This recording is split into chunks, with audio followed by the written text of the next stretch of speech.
Chaque matin, devant la façade étincelante de la tour vitrée du prestigieux cabinet Giraud et Associés, au cœur du quartier d'affaires parisien de la Défense, un homme noir d'une cinquantaine d'années s'asseyait sur le même banc, à la même heure. Il portait une veste trop grande, effilochée au poignet, un pantalon qui avait connu des jours meilleurs, et un vieux sac de voyage posé à ses pieds. Mais il ne tendait jamais la main. Il ne demandait rien à personne. Il lisait. Un journal plié soigneusement. Parfois un livre abîmé, annoté dans les marges. Toujours concentré. Toujours silencieux. C'était ce détail qui intriguait et dérangeait profondément Marc Giraud. Marc était l'associé principal du cabinet. Un homme pressé, en costume sur mesure, attaché aux apparences autant qu'à ses résultats. Et chaque matin, en sortant de sa berline allemande, son regard croisait malgré lui la silhouette de cet homme. Encore lui, soupirait-il en lissant machinalement sa cravate Hermès. Il croit impressionné qui, avec ses lectures de pseudo-intello, il n'avait aucune idée de l'identité de cet homme. Aucune idée que celui qu'il méprisait allait bouleverser non seulement sa carrière, mais sa vision même de la justice, de la dignité et du pouvoir. Pendant des mois, la scène se répéta. Le sans-abri, car Marc ne l'avait jamais perçu autrement, était toujours là. Immuable. Témoin invisible de la ruche qui bourdonnait autour de lui. Un matin d'automne, alors qu'une fine pluie grisait les vitres de la tour, Marc s'arrêta. Il venait de recevoir un appel contrarié d'un client, et l'agacement avait besoin d'un exutoire. Il s'approcha du banc, main dans les poches de son manteau en cachemire, et lança d'un ton sec. « Tu crois vraiment que lire le monde diplomatique sur un banc va t'ouvrir des portes ?» L'homme leva les yeux, lentement. Son regard était calme, profond. Il ne souriait pas, mais il ne semblait pas non plus offensé. « Je ne lis pas pour impressionner. Je lis pour ne pas oublier qui je suis. » Marc resta figé. Il ne s'attendait pas à cette réponse. Un instant, un doute traversa son esprit. Puis il haussa les épaules et entra dans la tour, tentant d'oublier cet échange. Mais il n'y parvint pas. Une semaine plus tard, le cabinet accueillit une consultante extérieure. Diana Walker. Envoyée par un fonds d'investissement américain dans le cadre d'un projet de fusion-acquisition internationale. Dès son arrivée, elle imposa un calme particulier.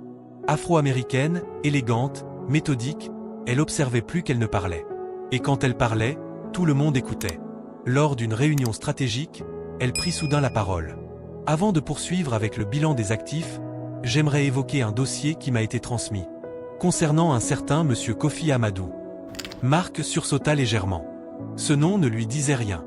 Kofi Amadou? Diana ouvrit une chemise cartonnée, en sortit une photo, puis un curriculum vitae ancien mais impressionnant. Oui. Ancien avocat international. Diplômé de Yale, major de sa promotion à la Sorbonne. Spécialiste en droit international humanitaire. Il a plaidé devant la Cour pénale internationale de La Haye, avant de disparaître. Elle fit circuler le dossier. Et quand Marc tomba sur la photo, il devint livide. C'était l'homme du banc. Ce que personne dans la salle ne savait, c'est que Kofi Amadou avait été une légende dans les milieux juridiques. Originaire du Bénin, arrivé en France à 18 ans avec une bourse d'excellence, il avait gravi tous les échelons à la force de son intelligence et de son intégrité. Mais sa carrière s'était brisée net. Après la mort soudaine de sa femme, victime d'une erreur médicale jamais reconnue, Kofi avait tenté de faire éclater la vérité. Il s'était heurté à une machine froide, insensible. À des collègues influents qu'il avait vus comme une menace. Certains lui avaient mis des bâtons dans les roues. Des dossiers lui avaient été retirés sans justification. Des promotions bloquées.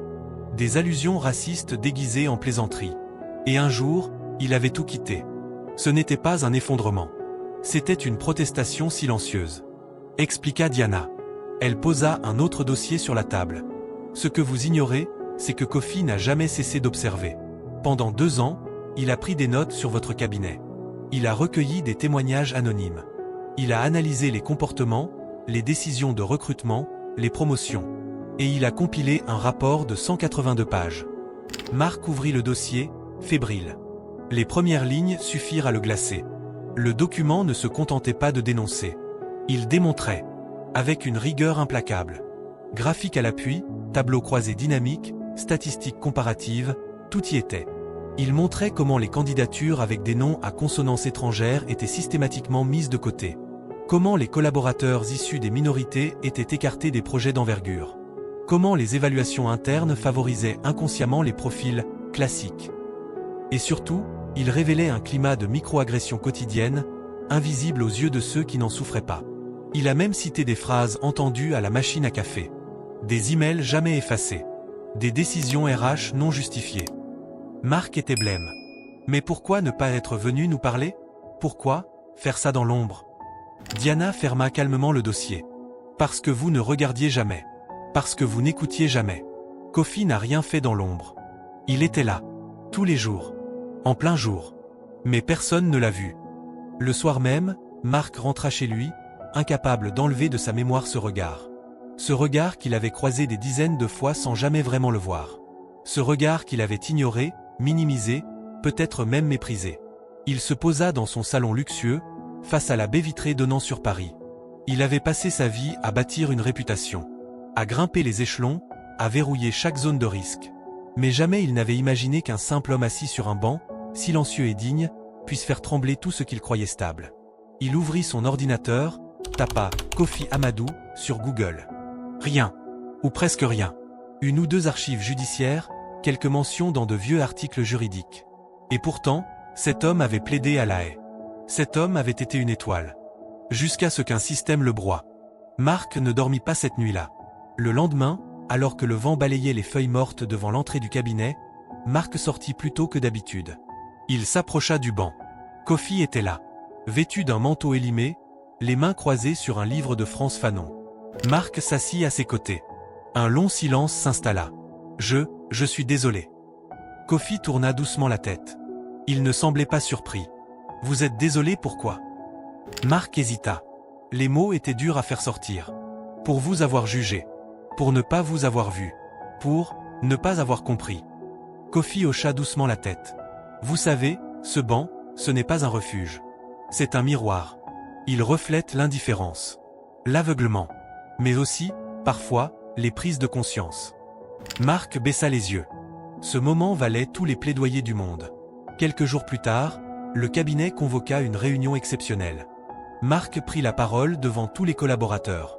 Ces dernières semaines m'ont bouleversé. Et il est temps que les choses changent. Il déroula une série de mesures, audit externe sur les pratiques internes, révision des processus de recrutement, mise en place d'un comité diversité et inclusion, relecture de toutes les promotions refusées sur les 5 dernières années. Et puis, il fit une annonce inattendue. Monsieur Kofi Amadou rejoindra notre cabinet en tant que consultant principal sur les questions d'éthique, de droit humanitaire et de justice sociale. La salle resta bouche bée. Kofi entra alors. Toujours en veste modeste, mais la tête haute. Certains collaborateurs détournèrent les yeux, gênés. D'autres applaudirent timidement. Marc tendit la main. Kofi la serra. Ce jour-là, ce n'était pas seulement une embauche. C'était une reconnaissance. Une réparation. Un symbole. Avec Kofi, le cabinet changea. Lentement. Profondément. Des formations furent mises en place. Des récits de parcours invisibilisés furent racontés. Des stagiaires issus de quartiers populaires furent intégrés. Et surtout, les regards commencèrent à évoluer. Un jour, une jeune juriste d'origine haïtienne, fraîchement diplômée, confia à Kofi. « Avant vous, je pensais que je devais effacer mes origines pour être accepté ici. Maintenant, je sais que c'est justement grâce à elle que je peux apporter quelque chose. » Kofi lui sourit. « Ne laisse jamais personne te faire croire que tu dois t'amoindrir pour entrer quelque part. C'est aux portes de s'ouvrir. Pas à toi de rapetisser. » Des mois plus tard, Kofi fut invité à un déjeuner en l'honneur d'un partenariat humanitaire international. Il était entouré d'avocats prestigieux, de juges, d'ambassadeurs. Lorsqu'il prit la parole, il raconta son histoire. Sans amertume. Sans revanche. Mais avec une dignité tranquille. J'ai été avocat. Puis j'ai été oublié. Pas parce que j'étais incompétent, mais parce que j'étais dérangeant. Trop noir, trop direct, trop lucide. Alors j'ai choisi de me retirer. Et j'ai attendu. Parce qu'un jour, le silence pèse plus lourd que les cris. Un silence lourd suivit. Certains baissèrent les yeux. D'autres hochèrent la tête. Mais tous comprirent. Chaque matin, Kofi continuait de s'asseoir sur ce banc. Pas par besoin, mais par choix. Il observait. Il lisait. Il écoutait. Un jour, une jeune femme s'assit à côté de lui. Étudiante en droit. Elle l'avait reconnu. Elle tremblait presque. « Vous êtes Monsieur Amadou ? J'ai lu votre histoire.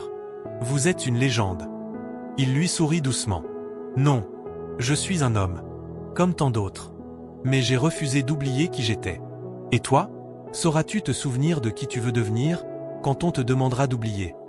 Elle hocha la tête, émue. Et le banc, une fois de plus, devint un lieu de transmission. Un lieu de mémoire. On peut ignorer un homme.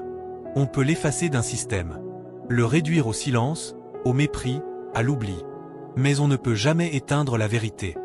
Ni empêcher un esprit éveillé de briller à nouveau. Kofi Amadou n'avait pas disparu.